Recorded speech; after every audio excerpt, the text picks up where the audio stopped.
We are turning our attention now to after 2 days after the daughter-in-law of Pan Masala Baron Kamal Kishore was found hanging at her residence in southwest Delhi's Vasant Vihar. Delhi police has registered a case against her husband Arpit and his mother.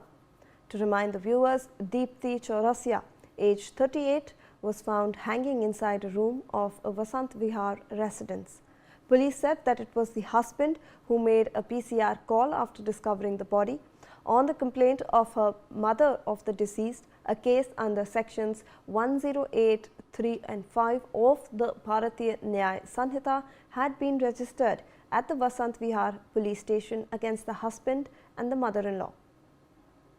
Alright, so this is the latest update that we are getting for you in this case. We are now learning that 2 days after this entire the daughter-in-law of the Pan Masala Baron Kamal Kishore, her death came to light.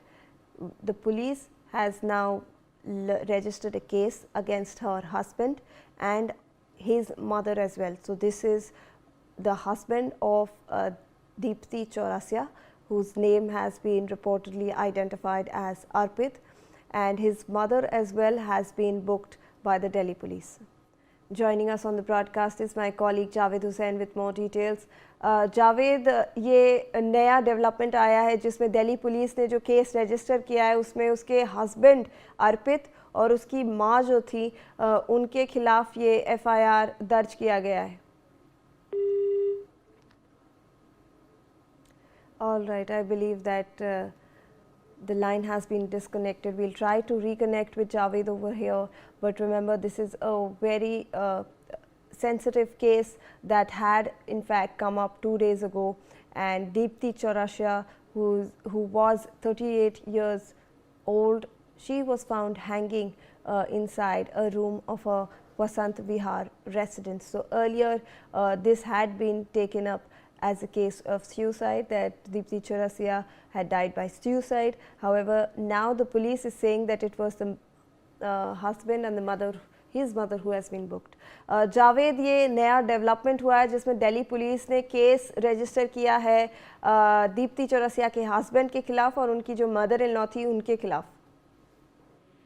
देखिए, जो ये पूरा मामला है इसमें जिस तरीके से दीप्ति चौरसिया ने सुसाइड किया है, हालांकि शुरुआत में ही उनके सुसाइड नोट पे किसी तरह का कोई एलिगेशन नहीं था, और ये साउथ वेस्ट डिस्ट्रिक्ट के वसंत विहार थाना इलाके का ये पूरा मामला है. और दिल्ली पुलिस ने जो है दीप्ति चौरसिया की जो हस्बैंड है और उनकी जो हस्बैंड की मां, उनकी सास के खिलाफ जो है ये केस को रजिस्टर्ड किया है.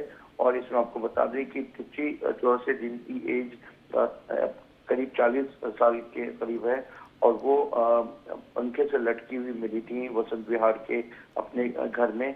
और पुलिस को जब पीसीआर कॉल मिली थी अराउंड तकरीबन 12:30 बजे मंगलवार को दिल्ली पुलिस को पीसीआर कॉल मिली थी. उसके बाद दिल्ली पुलिस मौके पे पहुंची और उसके बाद जो कंप्लेन है, कंप्लेन को उन्होंने वहां पे पहले बॉडी को पोस्टमार्टम के लिए भेजा. उसके बाद आसपास घर की तलाशी ली गई जहां पर एक सुसाइड नोट मिला, जिसमें जो है आपको बता दें कि किसी तरह का कोई एलिगेशन नहीं था, लेकिन दीप्ति चौरसिया के घर वालों ने, उनके मायके वालों ने ये आरोप लगाया कि उनके जो पति हैं वो हरप्रीत उनके साथ मारपीट, और जो उनके पति का जो है वो किसी और महिला से भी दोस्ती है, जिसको लेकर ये पूरी तरीके से अनबन चल रहा था. फिलहाल पुलिस ने जो है जो अंडर सेक्शन BNS 108/3/5 भारतीय न्याय संहिता के में और 306 के तहत जो है केस को रजिस्टर्ड कर लिया है. और DCP का और पुलिस का कहना है कि वो इस पूरे मामले में जो है इन्वेस्टिगेट कर रहे हैं. और जिस तरीके से जो एलिगेशन लगाए उनके घर वालों ने कि वो उनके जो पति हैं, उनके जो दामाद है, दीप्ति चौरसिया के भाई ने बताया कि किस तरीके से उसकी बहन को टॉर्चर किया जाता था, और किसी एक और महिला से जिस तरीके से शादी की बात सामने आई, दोस्ती की बात सामने आई. फिलहाल पुलिस हर एक एंगल को लेकर इसको वेरीफाई कर रही है. और पुलिस का कहना है कि आगे जो भी जिस तरीके का लीगलिटी बनता है उस हिसाब से दिल्ली पुलिस की तरफ से एक्शन लिया जाएगा. जावेद, इस मामले में क्या फैमिली की तरफ से कोई रिस्पॉन्स आया है?